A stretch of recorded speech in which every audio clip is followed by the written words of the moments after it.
1. I begin with a question I would never have imagined myself asking, let alone attempting to answer. Is Proust good for you? Might he even, if in carefully controlled doses, have a useful function, as neuroscientists have claimed, in the regimen of modern healthcare?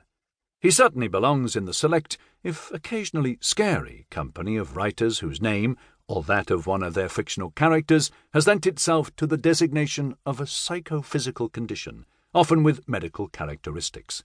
A short list includes Stendhal syndrome, the condition of obsessional attachment to works of art; Musset, the Musset sign, an uncontrollable tremor of the head; Gogol's Plyushkin in Dead Souls, and Dickens's Miss Havisham in Great Expectations; Plyushkin syndrome and Havisham syndrome, alternative names for compulsive hoarding or senile squalor syndrome; Wilde's Lady Windermere syndrome, pulmonary disease in frail, usually elderly women.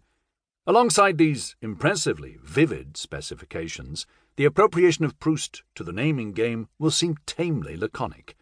The Proust effect refers to the writer's exploration of the forms and processes of sensory memory, most notably those that involve the phenomenon of synesthetic perception, of which more anon, though entirely severed from the medical domain.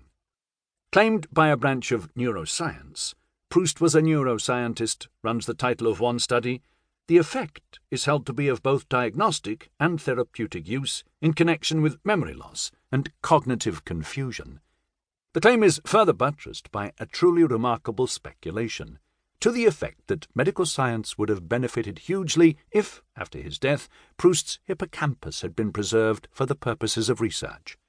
This is just the first of several Proust-centred counterfactuals that we shall encounter in the course of this book, one of them absolutely stunning, but its assertions on behalf of the might-have-been posthumous life of the Proustian cerebellum qualify it as probably the most exotic.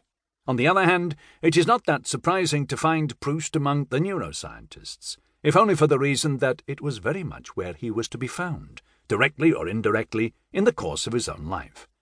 With a physician father who also distinguished himself in several branches of research, including the developing specialism of neurology, Proust was raised in a milieu where, as his epic biographer Jean-Yves Dadier tells us, at times he seems to know most of the neurologists in Paris.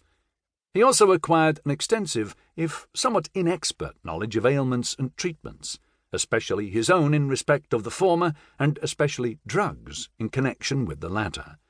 This did not always end well. Two outstanding mishaps among several were the self-administered overdose of Veronal for insomnia, which, as the result of a labelling confusion, led Proust to read the number 0.7 as 7 tout court, trumped only by the later misadventure that has been charitably underdescribed as a pharmaceutical blunder when he overdosed on pure adrenaline, thereby inflicting irreparable damage to his digestive organs. Here was proof of the reiterated proposition in the Recherche, with its echoes of the ancient notion of the pharmacon as both remedy and poison, according to which the remedy that cures you can also kill you, if not straight off, then, as the narrator puts it, by the implanting of an additional illness that takes root in the patient. Given Proust's lifelong, intimate relation with the medical prescription, it is no surprise that one of the first places mentioned in the early pages of the opening Combray section is the local pharmacy, the Pharmacie Rapin. This we can call the early planting of a significant motif. But perhaps even more important than the dispenser in the fiction is the strange role of the fiction itself as healer. Describing, later in the novel, the great theme of memory as both a pharmacy and a chemistry is one thing, but who would have thought that the novel itself, by which I mean its effect on readers using it as a form of personally administered treatment, could have yielded such extraordinary therapeutic results? Let us therefore turn to three ailments, with all of which Proust himself was familiar, and which, respectively, afflicted three of Proust's readers: insomnia, asthma, and addiction. The first verges on the grimly droll. The second is manifestly heroic, while the third surely deserves a place in the medical annals under a very special version of the Proust effect, which we can now perhaps name the reading effect. 2. As with the plots and settings of most novels, the great exception being the night